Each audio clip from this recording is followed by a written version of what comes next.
Bismillahirrahmanirrahim. Assalamualaikum warahmatullahi wabarakatuh.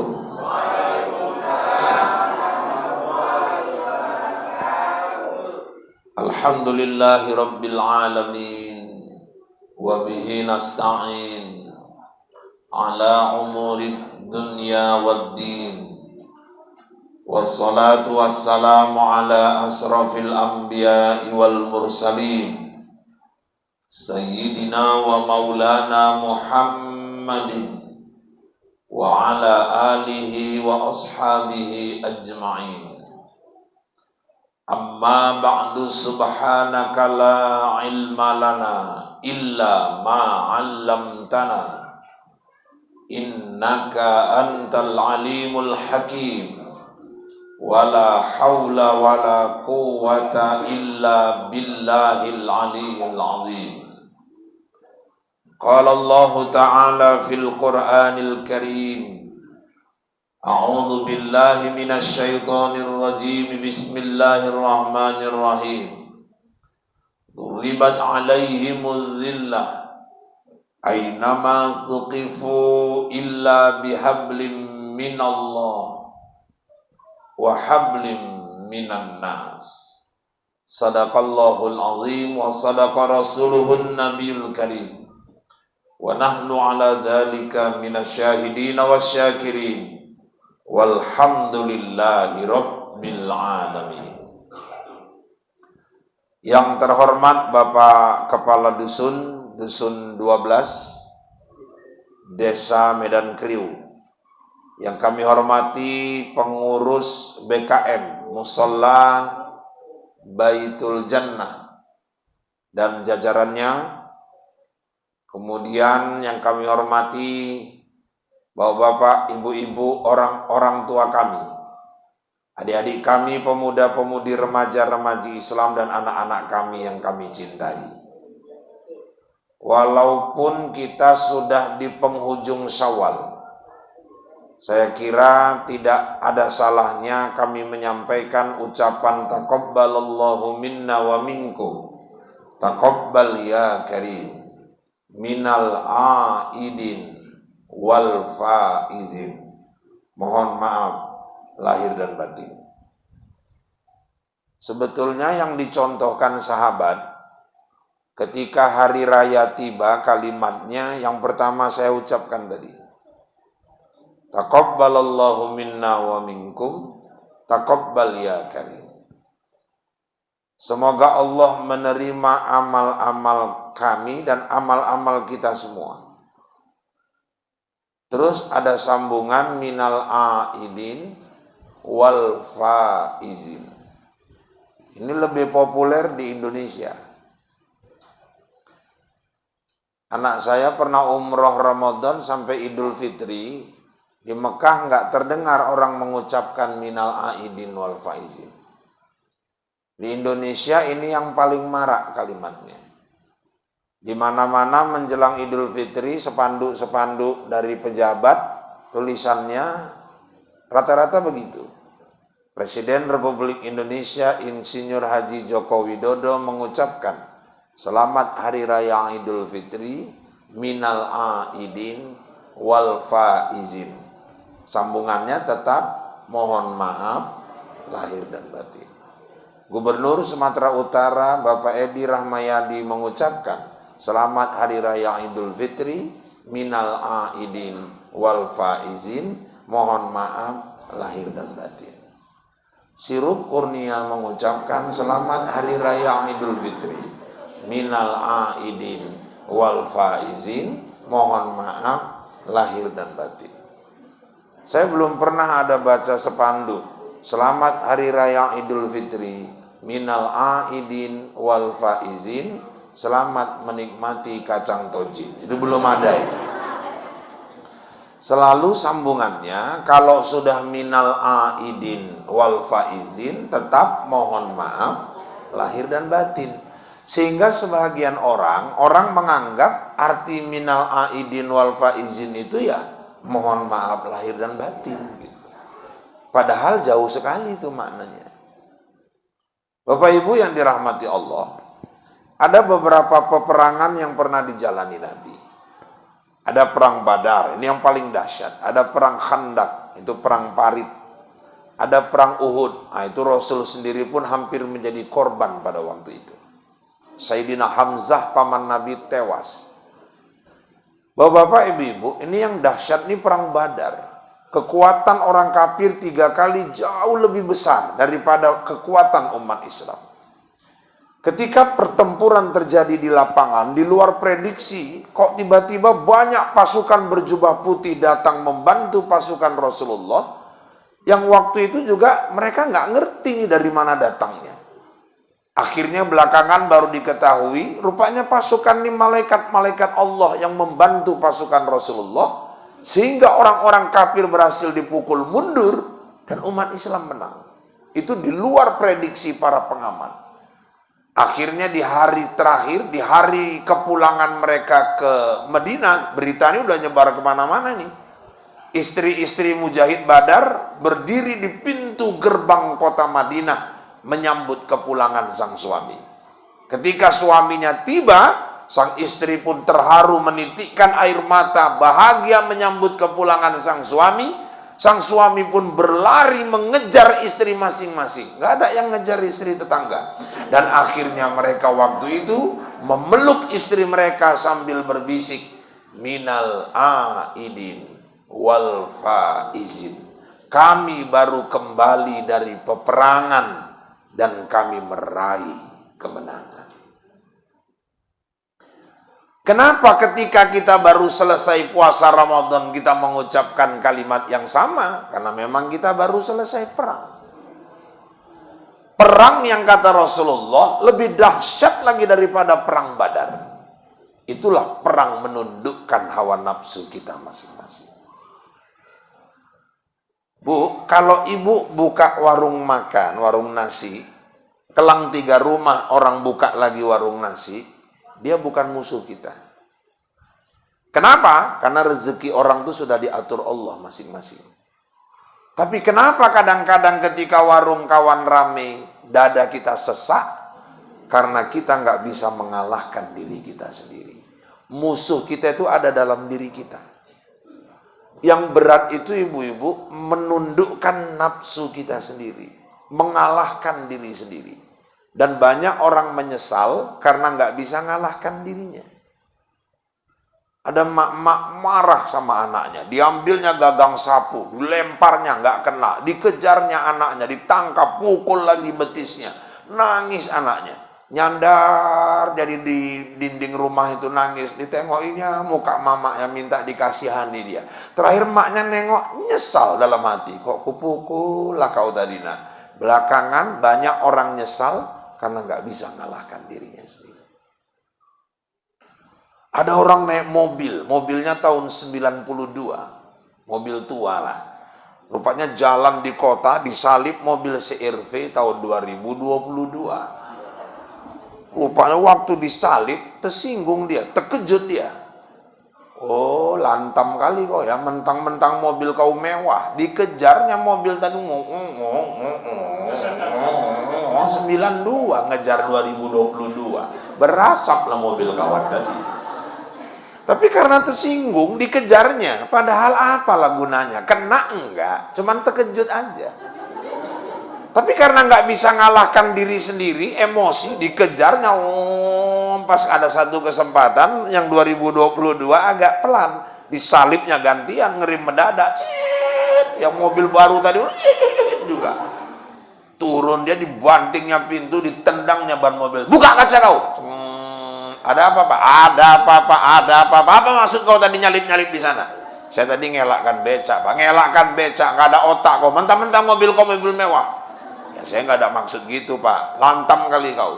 Mobil Bapak kena? Ya nggak kena. Tapi kalau jantungku copot bisa aku ganti, kata dia.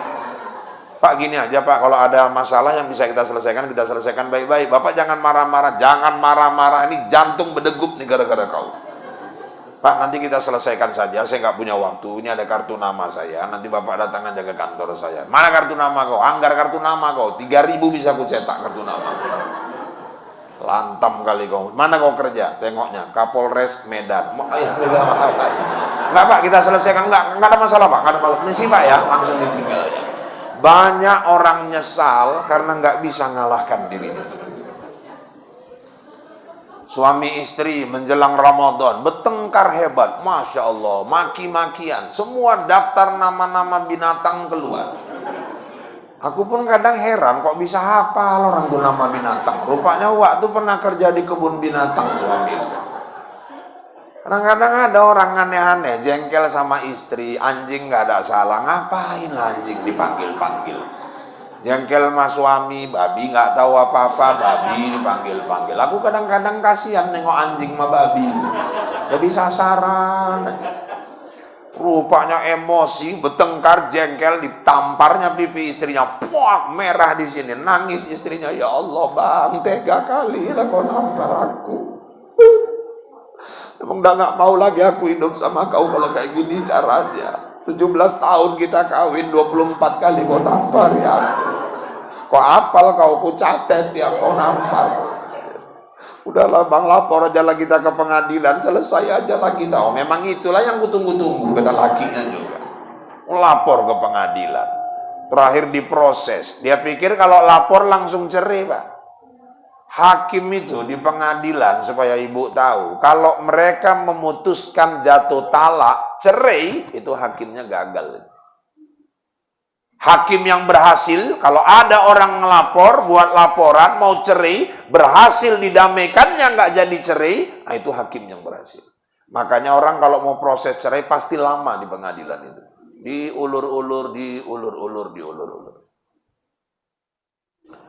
Bolak-balik dinasihati sama hakim tadi. Terakhir hakimnya pula dipantuni sama dia. Pak Hakim, ikan sepat, ikan gabus. Lebih cepat, lebih bagus. Ku tengok Pak Hakim, ikan kakap, ikan lele. Kebanyakan cakap bertele-tele. Kami udah nggak bisa lagi dipersatukan. Ketok palu, tok, jatuh talak. Pulang ke rumah, dikumpulinya bajunya. Anaknya masih kecil-kecil. Anaknya pun datang, mama mau kemana ma? Udah kalian di rumah aja. Itut ma, itut, nggak usah, udah rumah aja. Itulah ma, udah di rumah aja. Mama ke rumah nenek sebentar. Itut apa ma? Udah kalian sama ayah kalian aja. Kapan mama pulang? Nanti dapat ayah baru pulang. Ditinggalnya anaknya masih kecil-kecil. Masuk bulan Ramadan, terakhir suaminya masak sendiri sahur.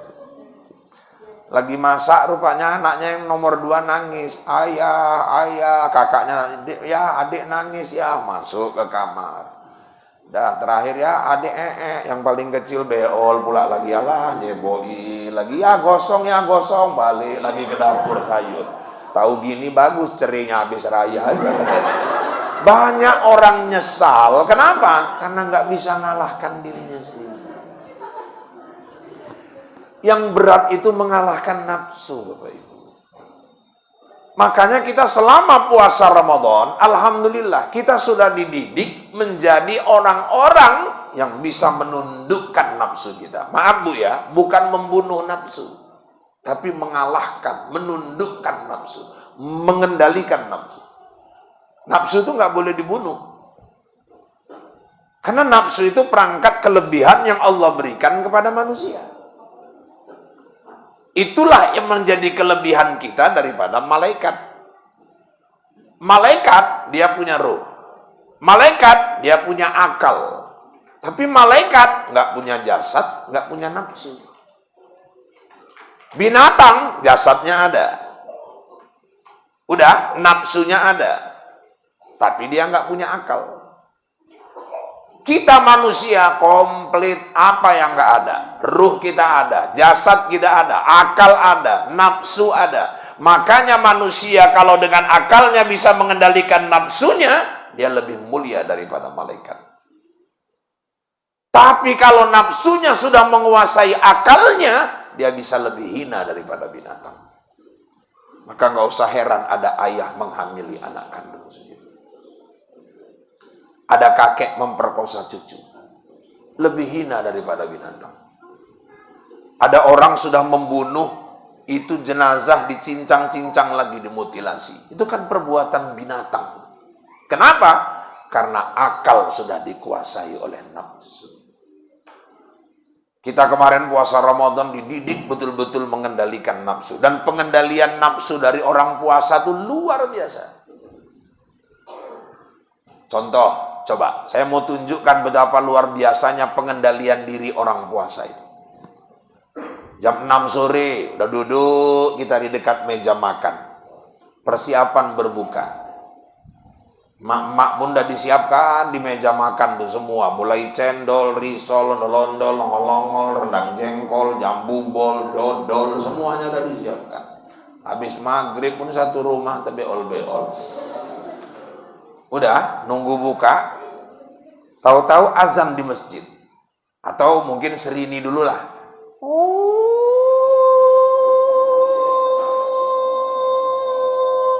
Anaknya ngomong, "Mak, ya, udah buka ya." Sabar. Di TV belum azan. Walaupun di masjid sudah serini, tapi karena di TV belum azan, orang nggak mau buka. Apa itu, Ustaz?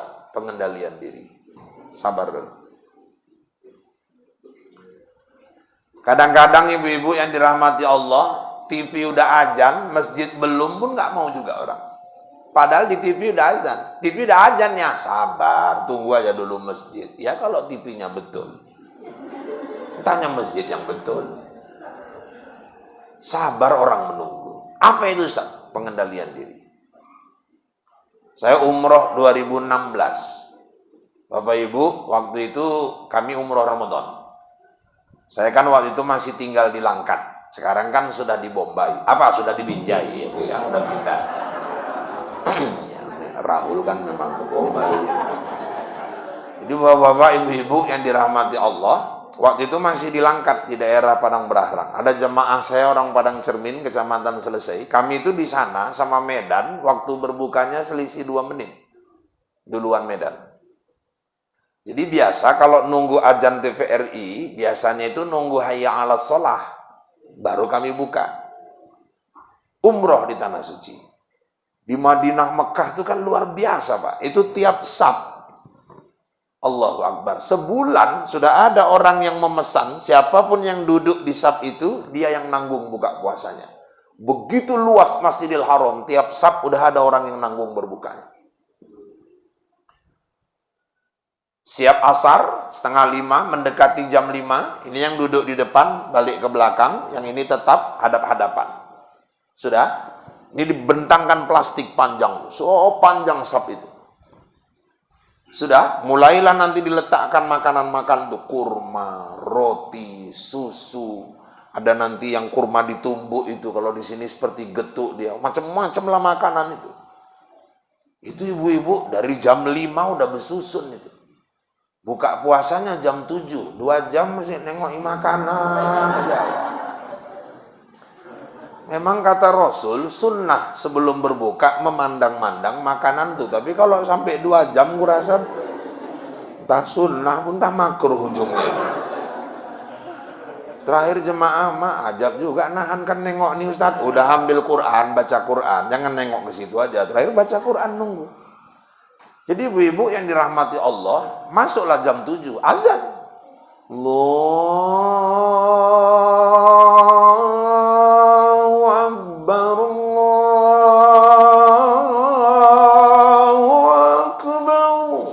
Bukalah orang semua makan. Kakek itu belum buka. Saya senggol kayak, buka kayak, belum mayalah sholah.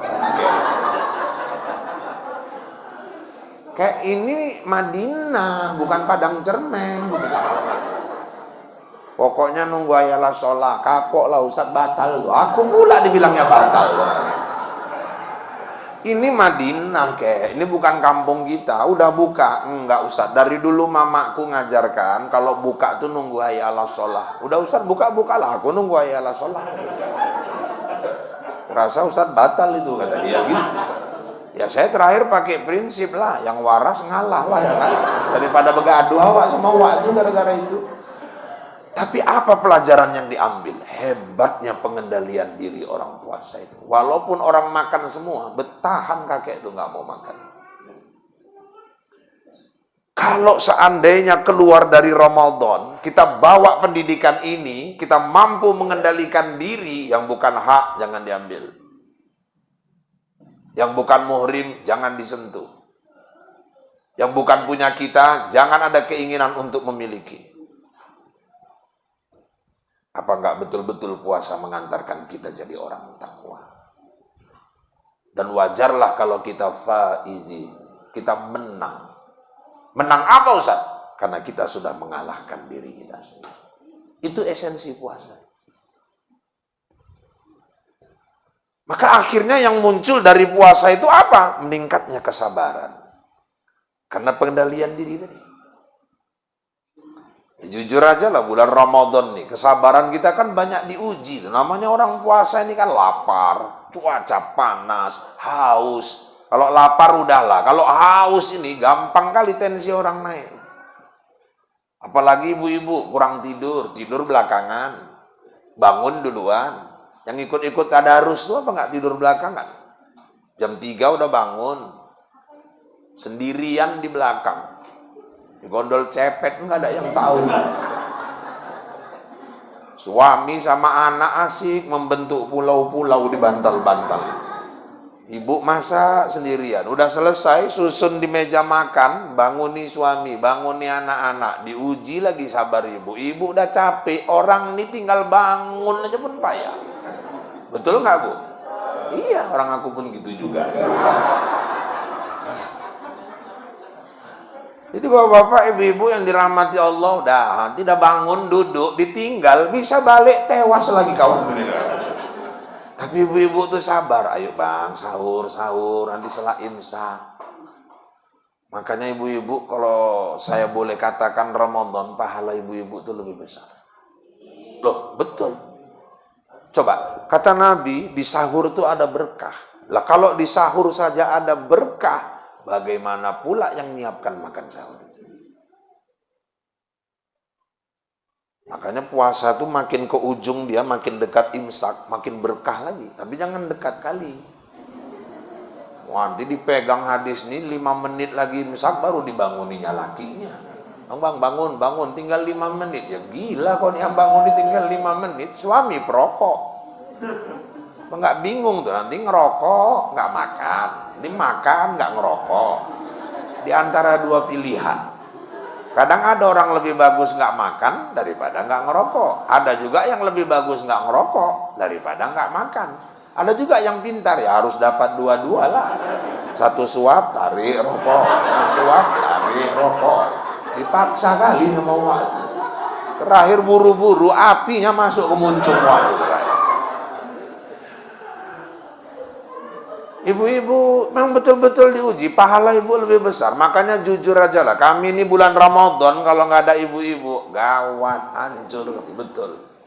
Saya maka kemarin Idul Fitri, istri minta maaf, saya jawab sama-sama deh. Abang juga minta maaf, abang juga belum menjadi imam yang baik. Banyak kesalahan, banyak ucapan yang menyinggung perasaan, banyak kewajiban yang belum terlaksana. Sekaligus abang juga dan anak-anak mengucapkan terima kasih selama Ramadan ini adik udah ngurus kami. Masak sahur, untuk berbuka, kami nggak bisa balas. Allah lah yang membalasnya. Jarang tuh ada laki ngomong gitu, terus terang aja. Ya aku bukan bangga, dengan fakta. Karena hari ini saya mau mewakili bapak-bapak, kami mengucapkan terima kasih lah sama ibu-ibu yang sudah mengurus kami selama Ramadan kemarin. Kami doakan mudah-mudahan ibu diterima di sisi Allah SWT.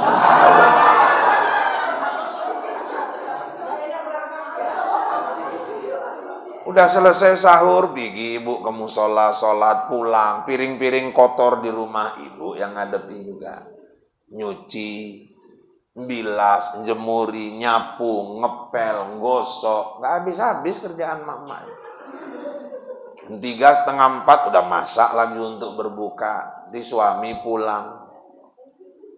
Pagi nanti suami tadi sahur kadang-kadang tinggal makan aja pun sikit jadi masalah. Asin sikit, ya Allah, nyalah kau nyayur nih hari. Murah kali garam, mau kawin lagi kau katanya. Asin kali kau nyayur, dah apa enggak cobaan bersama ibu itu. Ya Allah, bang gitu aja jadi masalah. Aku jam 3 udah bangun biar kau tahu. Kau tinggal makan aja lancip kali muncul. Gak ada kau hargai kerjaanku sedikit pun. Orang asin kali kau nyayur. Ya asin ngomong bagus-bagus kenapa? Selama udah kenal kau sama janda Sri Gunting itu jangan kau bawa janda tuh. Udah tahunya aku kasus kau bang kata. Cobaan lagi sama mama. Padahal kita suami ini Pak, bohong untuk membahagiakan pasangan itu, menghargai kerja pasangan, halal. Terus terang. Misalnya lah ibu nyayur, bapak bangun Pak, bapak tes sayur sopnya tadi asin. Dia nanya, semana sopnya bang? Udah bohong aja nggak ada masalah untuk menghargai dia. Pas. Pas bang, pas. Pas kan bang? Pas. Abang kok nangis? Aku terharu deh. Kurasa dari tebing sampai Medan Kriuni nggak ada sop orang kayak sop kau. Kau the best kali jadi istri memang. Abang muji kali memang iya. Luar biasa kau nyayur memang. Dalam hati lakinya 3 hari kau nyayur setruk.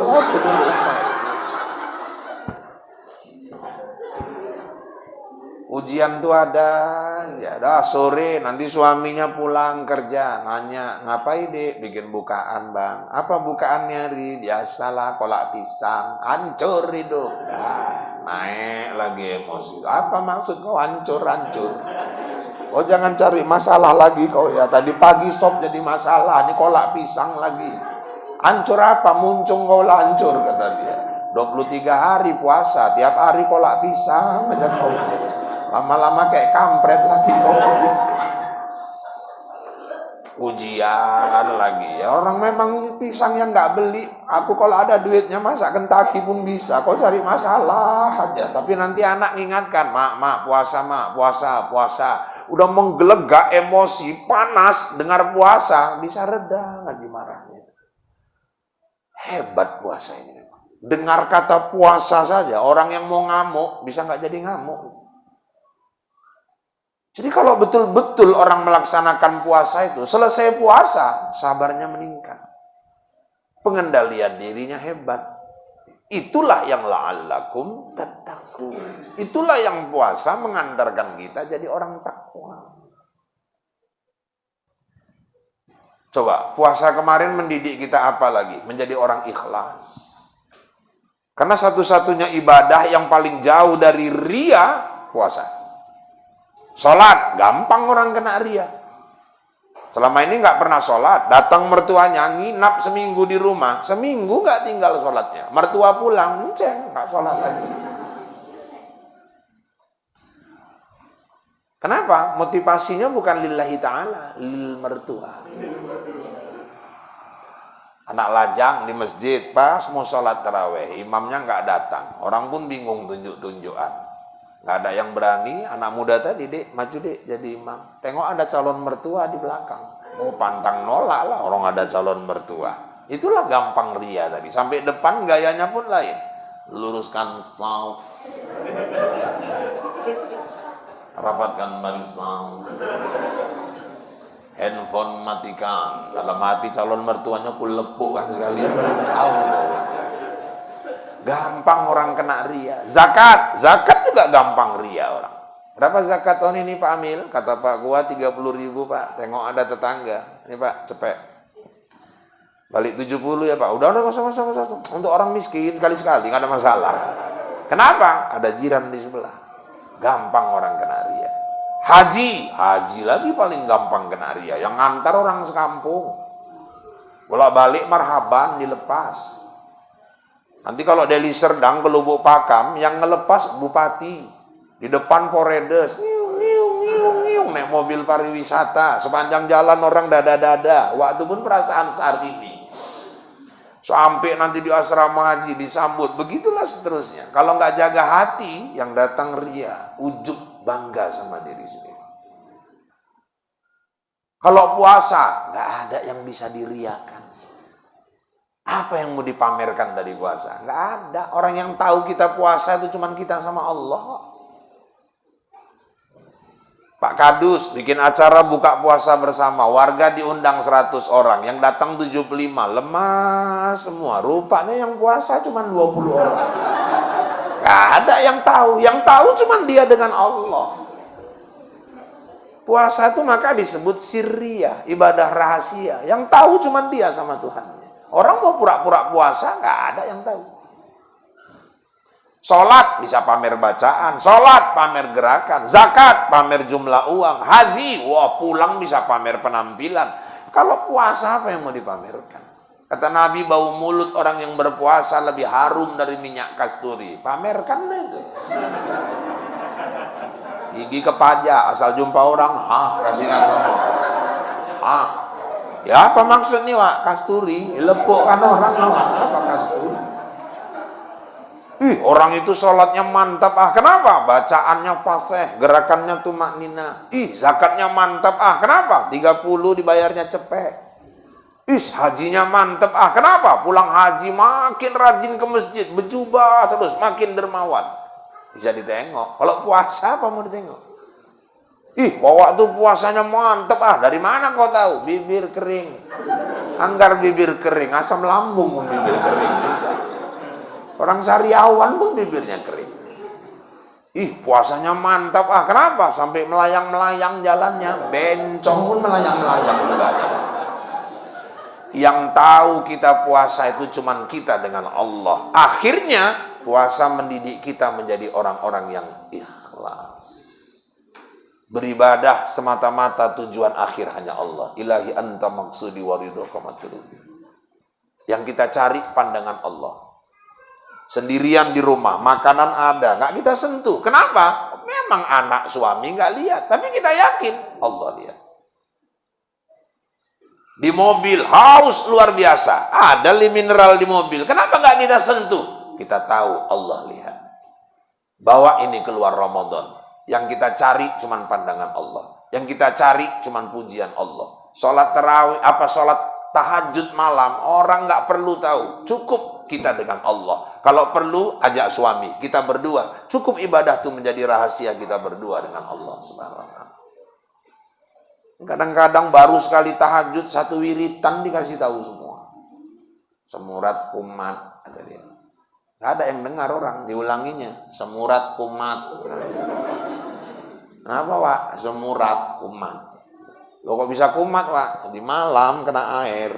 Ngapain Wak malam-malam main-main air? Tapi wudhu, tahajud. Alah. Sekali tahajud, satu kampung dikasih tahu semua. Udah cukup kita aja yang tahu. Gak usah dicerita-ceritakan. Jadikan itu rahasia kita. Kalau perlu berdua sama suami, ajak suami tahajud malam. Bang, bangun tahajud yuk. Nikmat kali suami istri tahajud bareng malam itu. Mulai Bu, mulai. Ajak suami itu. Tapi ibu sabar. Apalagi baru-baru mulai. Belai rambutnya. Ayo bang tahajud ya bang tahajud. Udah aku belai Ustaz. Makin nyenyak kawanku tidurnya. Agak-agak dijambakkan sikit. Gitu kan. Udah bangun. Gak mau juga dia. Sabar. Ibu ambil aja wudhu dulu. Jangan biasakan ya. Siap wudhu. Ini diseka ini bekas wudhu itu. Biarkan aja. Jangan dilap. Ini kadang-kadang emak-emak ini. Apalagi mau pergi. Wah, siap wudhu, dilap kering, membelai makeup dia. Padahal jatuh air dari wajah bekas wudhu, dosa di wajah itu gugur bersama jatuhnya air itu. Dosa di tangan itu bekas kita wudhu, gugur air itu, bersama itu juga lah berguguran dosa yang ada di tangan kita. Biarkan aja. Suami belum bangun, percikkan ke wajahnya. Jadi percikkan dosa itu sama dia, bukan. Maksudnya ini kan wudhu ini air biar dipercikkan setan yang duduk sama dia itu. Setan itu kan dari api gitu. Belum bangun juga, sabar, pakai sarung, pakai telekung. Belum juga bangun Ustaz, ambil kursi, duduk di sebelahnya. Baru ibu bacakan Yasin. Bangun itu, aku yakin bangun itu. Apalagi sambil nangis ibu bacakan Yasin, wal Qur'anil Hakim. Konda aku mati ya, tamparkannya sekalian itu. Tahajud bareng. Jadi ibu-ibu, ibadah dalam puasa itu mengajarkan kita jadi ikhlas. Yang kita harapkan cuma pandangan Allah. Kita hidup ini kalau nyari pujian manusia, capek hidup. Pahala gugur. Kadang-kadang ibadah, maunya cari pujian manusia, sedekah, udah uang keluar, pahalanya habis. Tapi kalau kita beribadah semata-mata motivasinya Allah, insya Allah sampai akhirat dia tetap jadi milik kita. Nah, ini. Sekarang ini kan manusia lebih banyak sibuk mencari pandangan sesama manusia. Jarang orang lebih mementingkan mencari pandangan Allah. Buktinya, orang kalau pergi-pergi kemana-mana, jauh lebih cantik bajunya ketika pergi dibandingkan bajunya ketika sholat menghadap Allah. Kenapa? Karena dia lebih mementingkan pandangan manusia daripada pandangan Sang Khalik. Dulu kiai saya di pesantren, Umi itu bilang, itu kiaimu itu Irfan, kalau beli baju baru, gak akan pernah dipakainya baju itu kemana-mana kalau belum dipakainya sholat dulu. Kenapa mesti gitu kiai? Ya dia yang ngasih rezeki awak beli baju itu kok kita pakai lah untuk ngadap dia dulu. Kadang-kadang aja lebih cantik ditengok orang daripada ditengok suami sendiri. Padahal kecantikan kita itu untuk suami. Mau undangan bisa 45 menit gak siap-siap tuh persiapannya. Baju 3 kali tukar. Nanti minta pendapat suami cantik biru apa merah. Kata lakinya merah. Itulah pauknya kau katanya. Ini biru ini lebih mahal. Ini modelnya, kainnya, bahannya lain. Ini payet-payetnya selisihnya 300. Itulah kau nggak tahu model. Apa nggak emosi lakinya? Lontong dia muncul kau. Kau tadi nanya aku cantik merah atau biru. Kalau kau tanya aku suka yang merah. Kau mau pakai biru terserah. Masuk ke kamar, sekali keluar kuning baju kawan tadi. Itu apalah begaduh masalah merah sama biru tadi. Kayaknya kalau mau ditengok orang kok persiapannya luar biasa kali gitu. Perasaan kalau mau ditengok suaminya nggak gitu-gitu kali. Ini 3 lapis bedak. Merah, biru. Macam kejedut tiang listrik waduh. Di atas biru kuning, di atasnya merah lagi, kayak lampu lalu lintas lah. Parfum Ustadz pun tenggen nahankannya. Di rumah baunya balsem aja. Kalau nggak balsem minyak lampu campur bawang. Gondopuro. Nanti di keyboard nyanyi suara cantik kurang cantik. Di dekat suami bolak-balik suami tadi kok berapa kalender lagi sebetulnya dia. Sekali berhenti ngentut, cuman kamu selera laki dari nengok dia coba. Bu, enggak pun misalnya di hadapan Allah, paling tidak di hadapan suami harus lebih baik lah daripada di hadapan orang. Kecantikan ibu memang untuk suami. Jadi ibu-ibu, bapak-bapak sekalian yang dirahmati Allah, puasa mengantarkan kita menjadi orang-orang ikhlas. Itulah makanya orang selesai Ramadan disebut la'allakum tattaqun. Dia jadi orang takwa.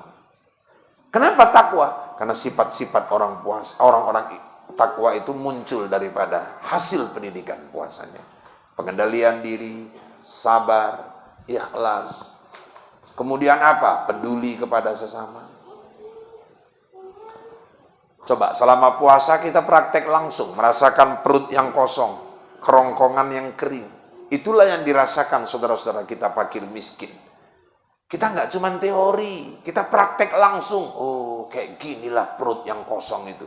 Kayak ginilah perut yang keroncongan itu. Kayak ginilah kerongkongan yang kering yang dirasakan saudaraku sesama muslim yang memang mereka orang-orang yang lemah. Akhirnya di ujung Ramadan kita keluarkan zakat. Yang muncul apa Ustaz? Kesalihan sosial, kepedulian kepada sesama. Jadi nampak kenapa puasa itu disebut la'allakum tattaqun, tujuan akhirnya. Karena sifat-sifat orang takwa muncul dari puasa itu sendiri. Maka wajar kita ucapkan minal aidin wal faizin. Jadi yang pantas mengucapkan itu nampak juga. Siapa Ustaz? Yang puasa, yang terawih. Kadang-kadang ada orang puasa nggak pernah, terawih nggak pernah, raya paling heboh, jijik kali aku nengok kan dia. Nggak pernah puasa, nggak pernah terawih, dia pula yang ngecat rumah. Dia pula yang ganti gorden, kuenya 16 macam. Selesai sholat id, dia pula yang duluan nyalami imam, minal aidin wal faizin ya Pak. Kapan perangnya waktu orang perang nggak pernah, dia pula yang minal aidin. Kalau aku Israel, aku cekek kan betul Wak.